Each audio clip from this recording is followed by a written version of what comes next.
Move on to the next question on the order paper, rising fuel bills, in the name of Assembly Member Qureshi. Yes, thanks, Murad. Well, I would just say here that I just go back really to some of the answer that I gave to Jenny. I think the worry about the 20-month, and though Jenny rejected my answer because she felt it didn't apply to her, but I think it does apply to you, the 20-month energy price freeze, which is, I think, the Labour policy, is, I mean, the downside, obviously I can see the upside, but the downside is that you do damage the ability of the energy companies to invest in supply. And we have already, I think, through the inadequacy of the preparations that have been made over the last 20 years, we face huge risks now of increased risks of blackouts and a greatly increased risk of brownouts, according to Ofgem. So, in addition to the huge demands that we're already placing on the system. Well, thank you, Mayor, for that response. But can I inform you that actually the energy companies are getting away with green murder for actually not passing on the £50 green levy to customers as has been proposed by the coalition government. Only British Gas and Scottish and Southern Energy of the big six are going to be passing it on. EDF, Energy and E.ON have said that the government cuts have already been taken into account when announcing their recent hikes, and we still don't know about the two other remaining companies of the big six. So essentially the government has given in to the blackmail of energy companies and supported cuts to their obligation to the most vulnerable. Do you think Londoners have got a good deal in shaving off £50 off a £120 increase at the expense of cutting these funds for insulating their homes? Well, as I was saying to Jenny, we think we can go on with the programme to insulate Londoners' homes, and we've done 99,000 so far. We're going to do another 60,000, and we have the added attraction that the scheme now runs to 2017 rather than 2015. But I think the difficulty with the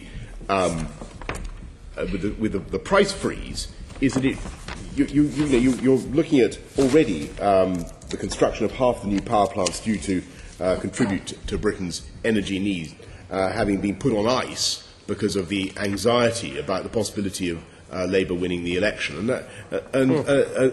that seems to me to be the wrong way for our country to be going. We need more power to be supplied, and I think it was a huge mistake to be so slow with providing enough nuclear power, as I'm afraid the country decided to do over the last 20 or 30 years, and we're now compounding that by being very resistant to fracking. We should get on with both options. I think you're not acknowledging the fact that the energy supplies in the UK are run by a cartel, and they generate 70% of the energy and supply 98% of the households. We need more competition. I'm not seeing anything that you're saying is going to increase that nationally at all. But can I come back to the London context?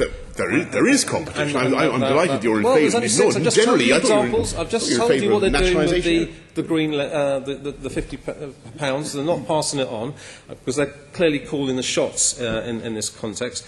I just simply want to know why you won't support a policy that puts more money back into the pockets of hard-working Londoners in these tough times. Well, we are. As clearly would do, yeah. With a price freeze for 20 months. And also, Mr Major's perspective on that was actually a very worthwhile contribution. Yeah. Mayor, you're doing a lot of interrupting this morning. Can you wait until the members have actually finished their questions before you start to answer them?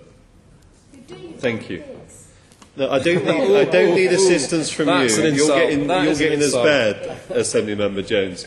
If you can answer Murad's Jenny question. interrupted me before I could interrupt. Let me just say in answer to Murad, who's asking about what we're doing to hold down energy costs for people. Now, the crucial thing, in my view, is to help retrofit the homes, because, as I said, the actual price of gas is, by European standards, comparatively low. It's the consumption that is very high. That is because we have inadequate retrofitting, you need to increase that. What I'm worried about is measures, I think ill-thought-out measures that sound good, but actually turn out to be bad for the ability of the energy companies to create the power supply that this country needs. And you're seeing already a go-slow on the building of new power stations, and that, I think, is regrettable. Well, Mr Mayor, I think it's no consolation for those who have to choose between food or heating this winter that people in Paris or Berlin have got higher bills than they have. They just want regular supply. I didn't say that. Yes, you did. You certainly did. Can I just be sure that you're not going to respond to the energy companies in the way Ed Davey has done at DEC, where they're clearly calling the shots and making demands and holding Londoners hostage? For example, the proposal that Nikki had suggested, that the target for London, has been proposed for the Environment Committee, and Ed Davey hasn't seen fit to respond to it as an MP of Greater London. Right. They seem to say you jump and you say how high, and it's about time, I think, you showed where you lie with Londoners on the price of energy in London. And that is right. And I continue to. I mean, it is a hard argument to make, because people say, well, the price is outrageous, and we should stop these companies charging it. I do understand. I think I understand why people say that. What I worry about is the ability of these companies to make the investments they need in the supply. Now, an alternative. You say we need more competition. Actually, we do have a lot of competition between these companies. If you wanted to